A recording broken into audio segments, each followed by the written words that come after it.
Chief Minister Nongthom Bambirin urges all state officials to be careful while conducting opinion poll. Officer suspended for conducting opinion poll without consulting competent authority.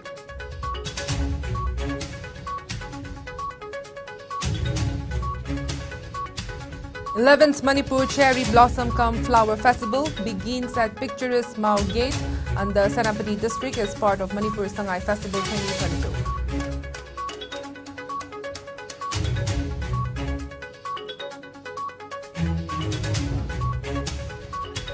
India's human rights record reviewed in UN Human Rights Council at Geneva under fourth cycle of Universal Periodic Review UPR.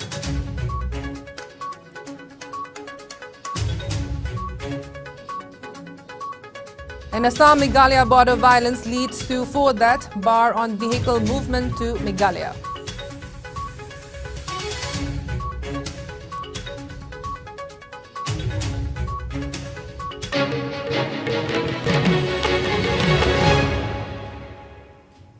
Hello and good evening. You're watching IS English News and I'm WUNGKHAI with you.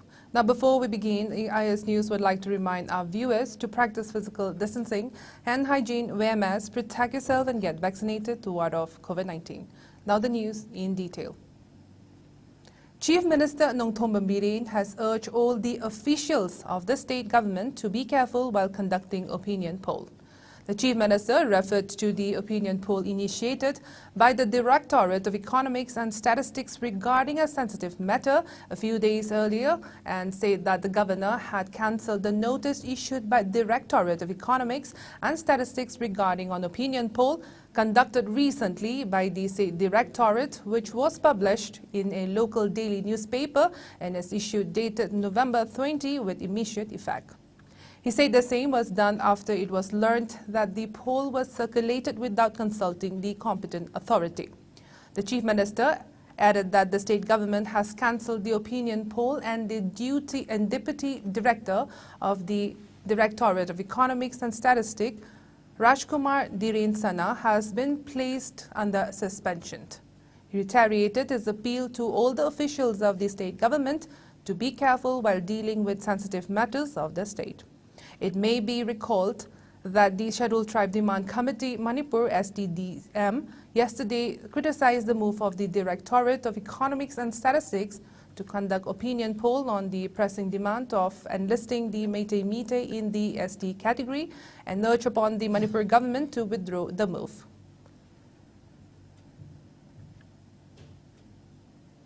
The 11th Manipur Cherry Blossom Cum Flower Festival kick-started today at the picturesque Mao Gate, a hill station under Senapati district along the Manipur-Nagaland border. Hyanglam MLA Dr. Radheshyam Yumnam formally opened the 3-day-long festival. The festival is held as part of 10-day Manipur Sangai Festival.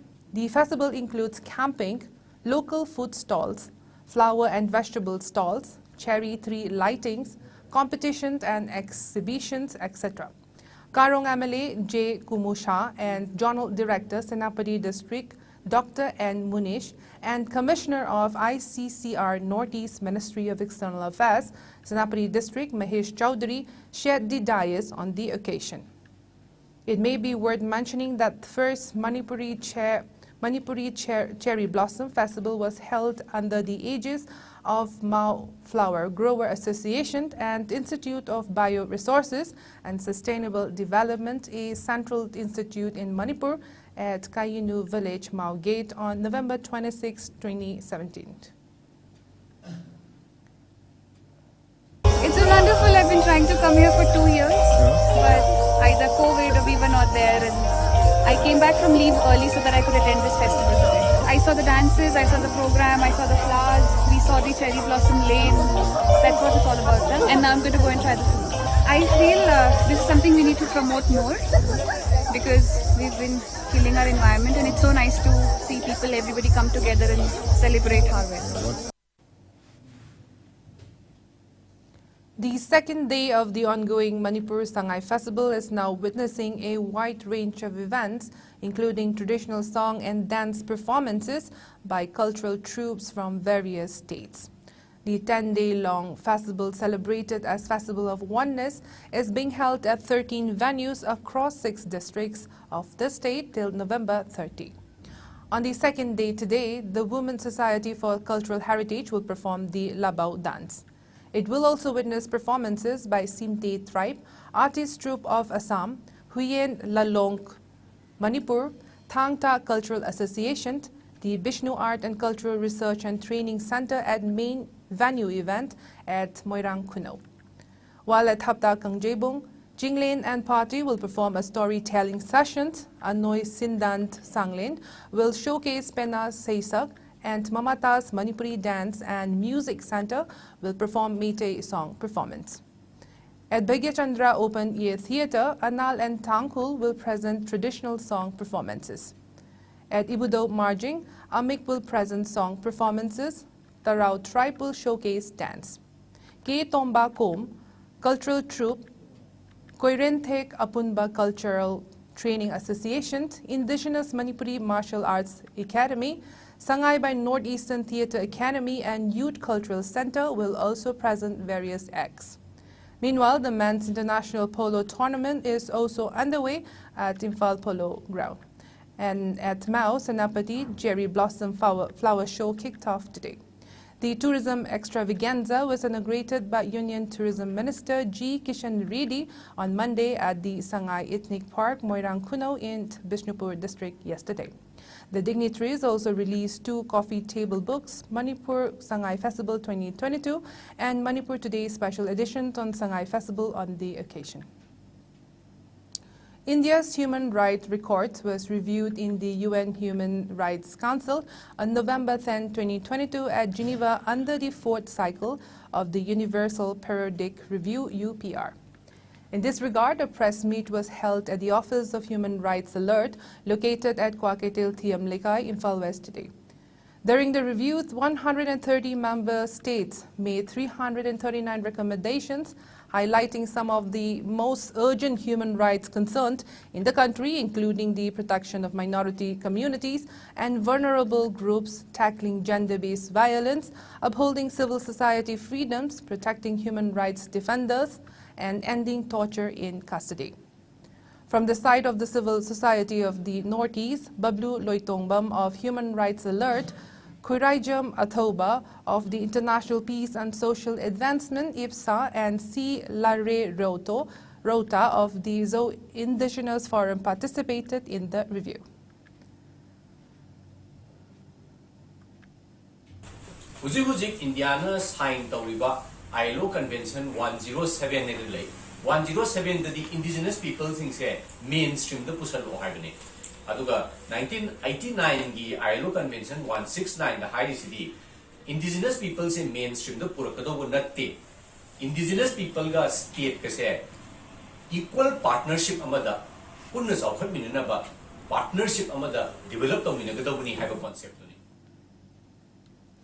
In Assam, Human Rights Cell of Touch of Humanity conducted a live public viewing of the review at ICCI office at Motguria, Guwahati. In Manipur, local TV networks including Iscom, ISTV, Tom TV and Elite TV live streamed the proceeding. The next day, the Center for Human Rights and Duties conducted a public screening of the review along with a lecture of the UPR process at Manipur University. As done in the 2nd and 3rd cycles, the Civil Society Coalition on Human Rights in Manipur and the United Nations submitted a stakeholder report for the 4th cycle of UPR available online in the website of the Office of the High Commissioner for Human Rights. Some of the issues with specific relevance to Northeast region includes the recommendation of ratification of Indigenous and Tribal Peoples Convention 1989, ILO Convention 169 by Paraguay. Estonia, Canada, Croatia, Costa Rica, Brazil, Belgium, Lithuania, Italy and Greece recommended India to respect freedom of expression. The issue of AFSPA was raised by 5 countries, namely Germany and US in the advance question prior to the session, and Norway, Belgium and Pakistan during the session itself. CSOs of the Northeast region engaging with the UPR process hope that Government of India accept these recommendations and not simply take note of the recommendations. Recommendations may am then India government also more give a response. Me to that do may am the P. Say for example, when I ask for Matanda, more give a moment the Sumo and Hydesi, PS wise with the Quaitam of Foka, Manipur so quite the same Nagaland, they love a Adu to a hiding. Anna, hiding a pochi, I couldn't up universal declaration have to say.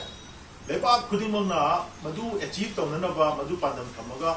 Agi policy level ki law kuni masu loi semna duni India so du ye naga same da ne same do pochi da kaya yam naksal lage universal declaration mein amsi kaya yam ko achieve to lage hai. In a sensational incident along the Assam-Meghalaya border in West Karbi Anglong district, as many as 4 people were killed in a firing incident in the wee hours of Tuesday morning.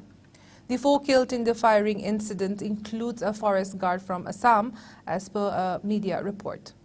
Following the incident, people from Assam are being barred from traveling to Meghalaya till the situation returns to normal.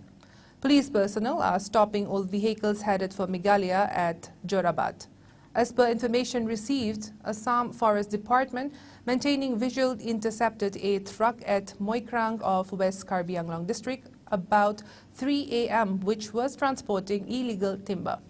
However, the timber-laden truck tried to flee from the scene but later caught by the Forest Department team who fired upon the vehicle and punctured one of its tires.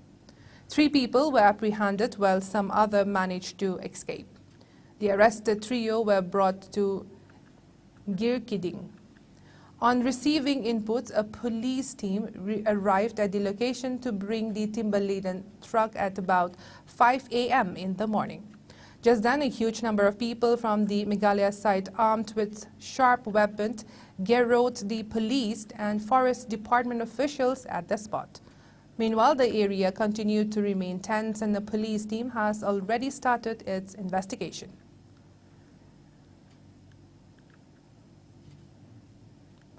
Manipur recorded 1 fresh COVID-19 case in the past 24 hours, which took the state's tally to 139,912. The positivity rate, as per the latest update from the state COVID-19 Command Control Room, was recorded at 0.9%. The active case increased to 11. No recovery was reported in the same hour. There are no fatalities reported in the past 24 hours. The recovery rate remains at 98.46%, while the death toll stands at 2,149. COVID-19 cases in India witnessed a margin decline, with the country reporting 294 fresh infections in the past 24 hours, taking the total tally of COVID-19 cases to 4,46,69,715. While the number of active cases of the infection has dipped to 6,209, which comprises 0.01% of the total infections. A decrease of 193 cases has been recorded in the active caseload in the span of 24 hours. As per the Ministry of Health and Family Welfare, the death toll due to the viral disease has gone up to 5,30,591 with 5 new fatalities. Meanwhile, the number of people who have recuperated from the disease has gone up to 4,41,32,915. The country's recovery rate has improved to 98.80%. Over 219.87 crore vaccine doses have been administered so far under the nationwide vaccination drive. Top 3 states contributing maximum number of COVID-19 cases to India's tally are Maharashtra, Kerala and Karnataka. Meanwhile, in the northeast India, Assam has the highest number of active cases, followed by Mizoram and Meghalaya. COVID-19 has infected over 64 crore 35 lakh, while more than 66 lakh 27,000 have succumbed to the dreaded coronavirus, and recoveries are above 62 crore 27 lakh. Globally, USA has the highest COVID-19 cases, followed by India and France. Meanwhile, Manipur Home Guard Employees Association has donated a sum of rupees 5 lakh for the ongoing Manipur Sangai Festival 2022. Members of the association handed over the amount to Chief Minister N. Biren during an event today. The Chief Minister thanked the association and all the individuals and organizations who have reached out with a helping hand to make the festival a grand success.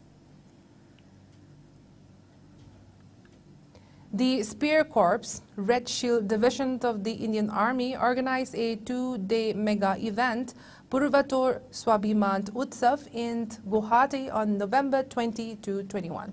The event was organized to felicitate and celebrate the Veer Naris of Manipur and the Northeast for their contribution in nation building. Maishnam Ongbi Salam Memi Devi, wife of Captain Maishnam Daneshwar Singh of 3rd Khumwant Regiment, and few others were felicitated on this occasion. CM of Meghalaya, Conrad K. Sangma, and many prominent speakers spoke on the contribution of Northeast. Upon her arrival at the Imphal International Airport today, Salam Memi said she felt truly humbled and experienced a sense of pride as she saw the writing projected on the stage as she was felicitated. Quote, "She sacrificed her better half for your better future," end quote. She also thanked the Indian Army for this recognition and for not forgetting her.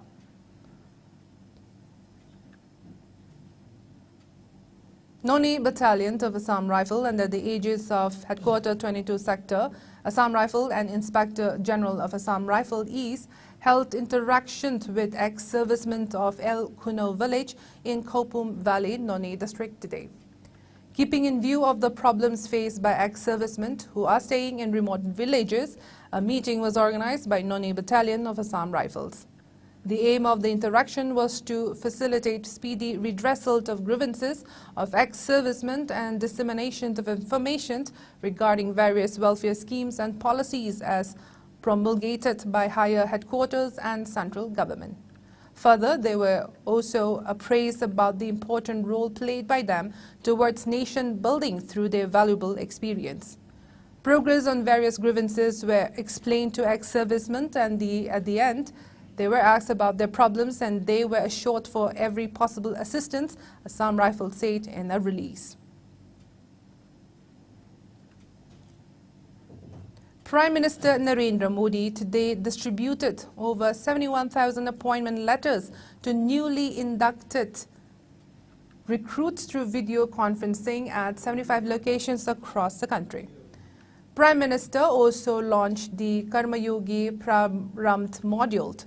The module is an online orientation course for all new appointees and includes a code of conduct for government servants, workplace ethics, integrity, and human resource policies. Through these modules, appointees will get an opportunity to explore other courses on igotkarmayogi.gov.in platform to enhance their knowledge, skills, and competencies. Addressing the new appointees, Prime Minister Narendra Modi said the government is working in mission mode to provide government jobs, adding that several Rojgar Melas have been organized in various states and this campaign will continue in the future. Terming youth the biggest strength of the country, the Prime Minister said the government is giving top priority to utilizing their talent and energy. He urged the new recruits to join to gain knowledge, develop skills and focus on capacity building to increase their efficiencies. He said new job opportunities in the government and private sector are continuously increasing due to the efforts of the government.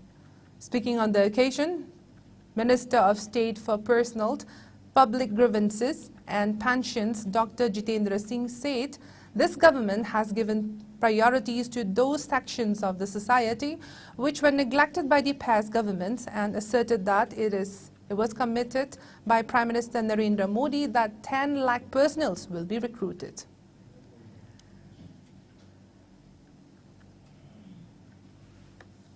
तरह समझनी होगी। एक जनसेवक के तौर पर अपनी सेवाएं देने के लिए आपको अपनी क्षमता बढ़ाने, कैपेसिटी बिल्डिंग पर भी लगातार फोकस करना चाहिए।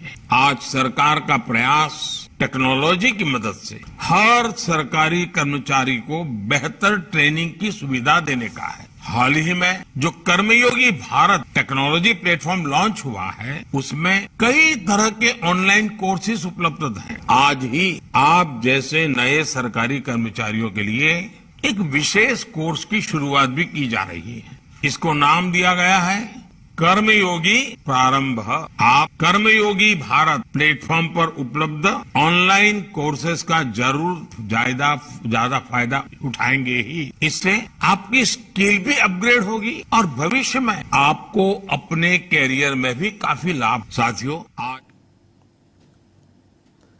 The National Investigation Agency NIA has arrested most wanted terrorist Kulwinder Jit Singh alias Kanpuria, who has been associated with terrorist outfits like Babar Khalsa International and Khalistan Liberation Force from Indira Gandhi International Airport, New Delhi, on his arrival from Bangkok. According to a statement from the NIA, Kanpuria, an Amritsar native, has been astounding since 2019 and was involved and wanted in many terrorist cases, including the conspiracy to carry out targeted killings in Punjab.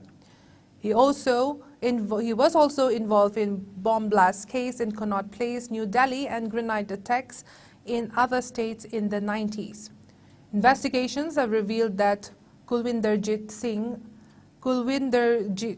Kanpuria is the chief conspirator and mastermind behind the conspiracy for carrying out terrorist attack in India by targeting establishments connected with Dera Sacha Soda, as well as those belonging to police and security in Punjab.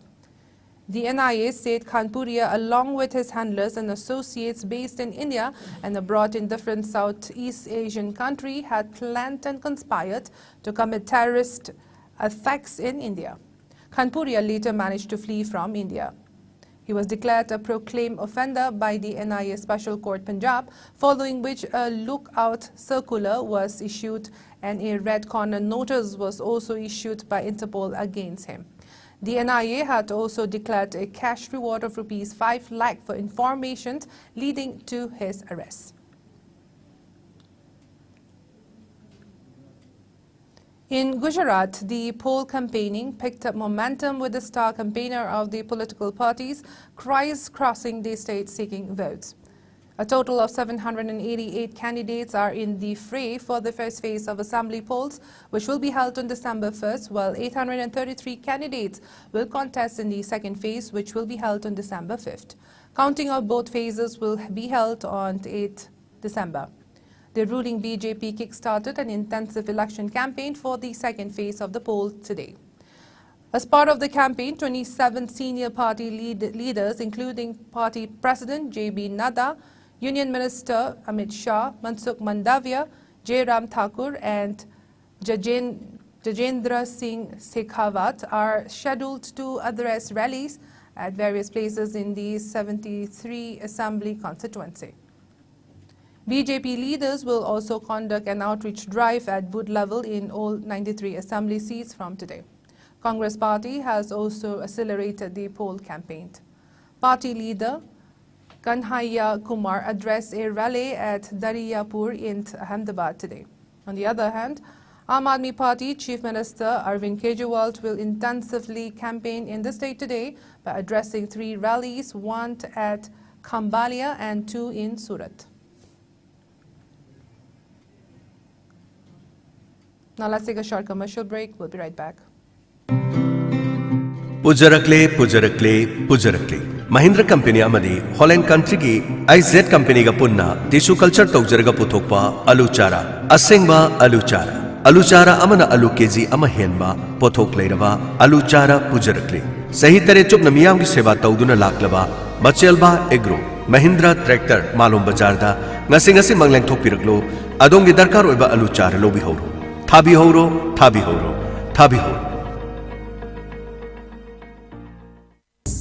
Ima ibema khunthok hanbi amadi ipa ibungo thangsingang winingthau anigi sahi ki chanu katpagi paujel lakliba November ki tang kunmanga poinu gi nini panba irai numita ima ibema khunthok hanbi amadi ipa ibungo thangsingang winingthau anigi sahi ki chanu katpa numit thokle thoramasida ima amadi ipa gi macha manai khwai khibna saruk ya biranaba nolukchadi Thoram Pareng, Laigi Thoram Hova, Ayuk Pung Teret Makai, Chano Katpagi Matam, Ayuk Pung Taramathoi, Luklen Paminaba, Nuntil Pung Taranitoy Makai.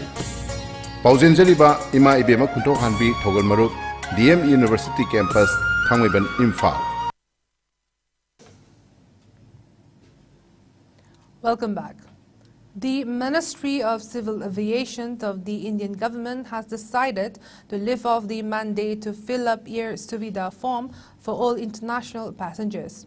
Air Suvida is an online system for international passengers to submit a mandatory self-declaration form to declare their current health status. This form has been made mandatory and all international passengers entering the country via flights has to fill it before boarding. Last year, the Ministry of Civil Aviation and Ministry of Health and Family Welfare has mandated contactless self-declarations at Air Suvida portal to ensure the smooth passage of international travelers arriving in India. To ensure the necessary prevention of the Omicron variant of the COVID-19 virus, the exemption forms from the Air Suvida portal has been discontinued and filling of the details has been made compulsory for all international passengers arriving in India.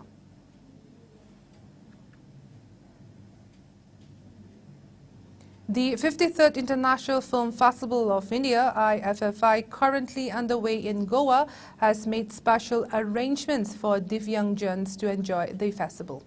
2 films for specially abled persons in Divyangjans special sections with embedded subtitles and audio descriptions will be screened during the festival.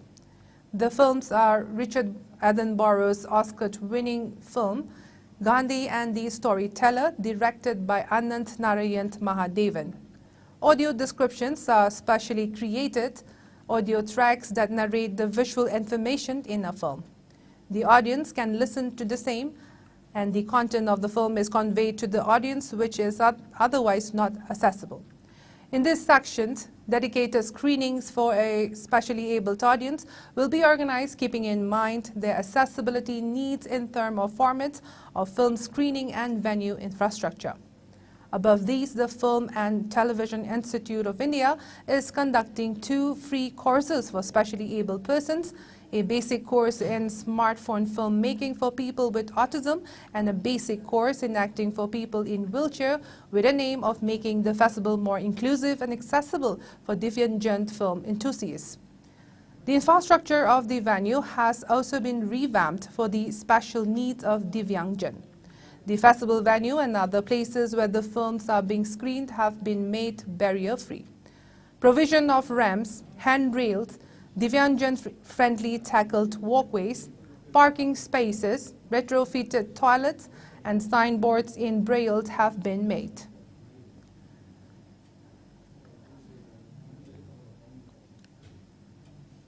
Rescue workers in Indonesia are racing to reach people still trapped in Rumbuled a day after an earthquake devastated West Java town, killing dozens of people and injuring hundreds of buildings collapse. Hundreds of police officers were joining rescue efforts in the town of Cianjur, closest to the epicenter of the shallow 5.6 magnitude quake. The town of 175,000 people is located in a mountainous area of West Java, Indonesia's most densely populated province. The West Java governor, Ridwan Kamil, said at least 162 people were killed in Monday's earthquake, many of them children, with more than 300 injured. Indonesia's National Disaster Agency also confirmed the toll. The governor warned some residents remain trapped in isolated places and that the death toll could rise. Authorities were operating under the assumption that the number of injured and dead will rise with time. Some of the dead were students at an Islamic boarding school, while others were killed in their own homes when roofs and walls fell in on them. Save the Children, Indonesia said it was deploying a team to Cianjur today to assess the impact of the disaster and determine the need of the children and adults affected. It is also preparing school tents, back-to-school kits, educational recreation kits, and family hygiene kits for distribution. Now the sports news.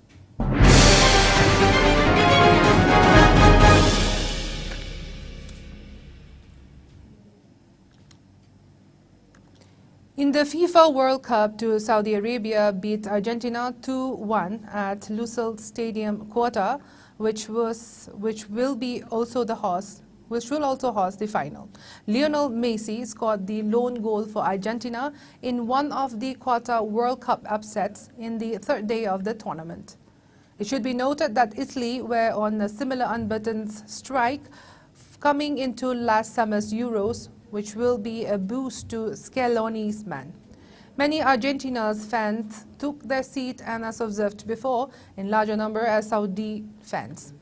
While Saudi Arabia's coach Hervé Renard made his side much harder to beat after their infamous 0-5 opening game defeat to Russia in 2018. The Frenchman took over the reins in 2019 and led the Green Falcons to topping an Asian qualification group that included perennial World Cup qualifiers in Australia and Japan. In another match today, Denmark will face Tunisia at Al Rayyan Qatar. In the third match of the day, Mexico will come up against Poland at Stadium 974 in Doha. In yesterday's match, Netherlands beat Senegal 2-0 in the Group A match at Al Tumama Stadium in Doha last night. The result leaves the Netherlands level at the top of the group with Ecuador, which beat host Qatar 2-0 in the tournament's opening match on Sunday. Another match between Wales and USA ended in a 1-1 draw in the Group B match at Al Rayyan Stadium, Qatar. Earlier in the first match of the day, England beat Iran by 6-2 in one-sided Group B match at Khalifa International Stadium in Doha. 32 top countries from 5 regions will be in action for the championship title. All 64 matches will be held across 6 stadiums in Qatar. A footballing era, the like of which we will be lucky to see again, will come to an end in Qatar as the host of icons including Lionel Messi, Cristiano Ronaldo, Neymar, Thiago Silva and Luka Modric, among others, are braced for what will likely be their final appearance at the World Cup. Now, before we go, let's take a look at the headlines once again.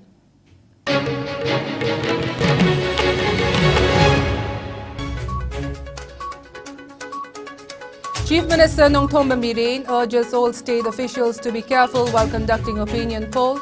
Officers suspended for conducting opinion poll without consulting competent authority.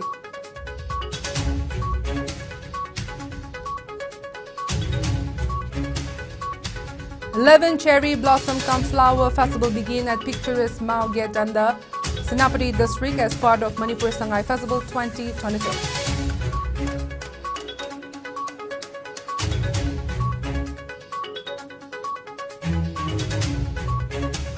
India's human rights record reviewed in UN Human Rights Council at Geneva and the 4th cycle of Universal Periodic Review, UPR.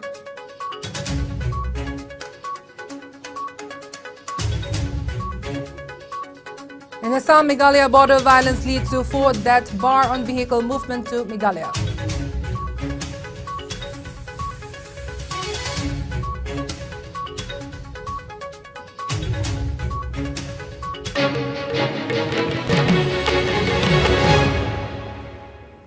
Now that is all we have for now. Thank you for watching IS News. Have a good night.